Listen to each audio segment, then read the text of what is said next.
మొత్తానికి biggest reality show Big Boss season 7 పూర్తయింది.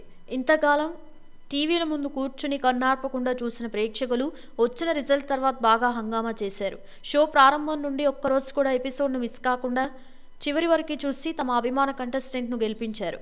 అలా ఒక సామాన్యుడైన పల్లవి ప్రశాంత్ టైటిల్ విన్నర్గా గెలుపొందగా అమర్దీప్ రన్నరప్గా నిలిచాడు.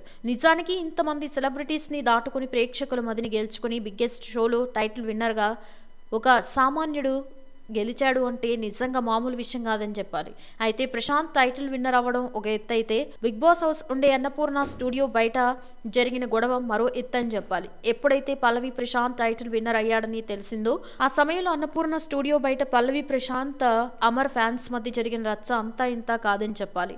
ఇప్పటివరకు జరిగిన సీజన్లలో ఎప్పుడూ కూడా ఇంతలా రచ్చ జరగలేదు. అయితే ప్రశాంత్ గెలిచిన సందర్భంగా ప్రశాంత్ అభిమానులు భారీగా తరలి వచ్చి తెగ సంబరాలు చేశారు.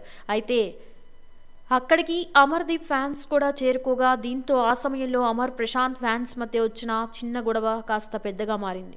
ఇద్దరి ఫ్యాన్స్ మధ్య బాగా కొట్లాట జరిగింది. పైగా బూతు మాటలతో రెచ్చిపోయారు. ఈ గొడవలో అమర్దీప్ కారుపై దాడి కూడా జరిగింది. అంతేకాదు అటుగా వెళ్తున్న ఆర్టీసీ బస్పై కూడా దాడి చేసి అద్దాలను పగలగొట్టారు. అయితే అలా ఫ్యాన్స్ వచ్చి చేసిన రచ్చపై నాగార్జున బాగా ఫైర్ అయ్యాడని తెలిసింది. ఎంత అభిమానం ఉంటే ఇలా చేస్తారా అని నాగార్జున అమర్ ప్రశాంత్ ఫ్యాన్స్ పై అరిచినట్లు తెలిసింది. అరే అసలు మీకు బుద్ధి ఉందా? బిగ్ బాస్ పరువే తీశారు కదా, ఏదైనా ఉంటే మాట్లాడుకుని సర్దుకోవాలి కానీ ఇంతలా రచ్చ చేస్తారా అని బాగా మండిపడినట్లు తెలిసింది. అయితే ఇలా గొడవ జరగడానికి కారణం ఏదో కాదు, హౌస్లో ఉన్నన్ని రోజులు అమర్ ప్రశాంత్తో ప్రవర్తించిన తీరు అని, ప్రశాంత్ని అమర్ తక్కువ చేసి మాట్లాడాడు అని, ఇక ఆ ఉద్దేశంతోనే బయట ఇంత రచ్చ జరిగింది అని తెలుస్తోంది. ఏదేమైనా ఒక సామాన్యుడి జోలికి వస్తే మాత్రం ఇలానే ఉంటుంది అని చూపించారు పల్లవి ప్రశాంత్ ఫ్యాన్స్.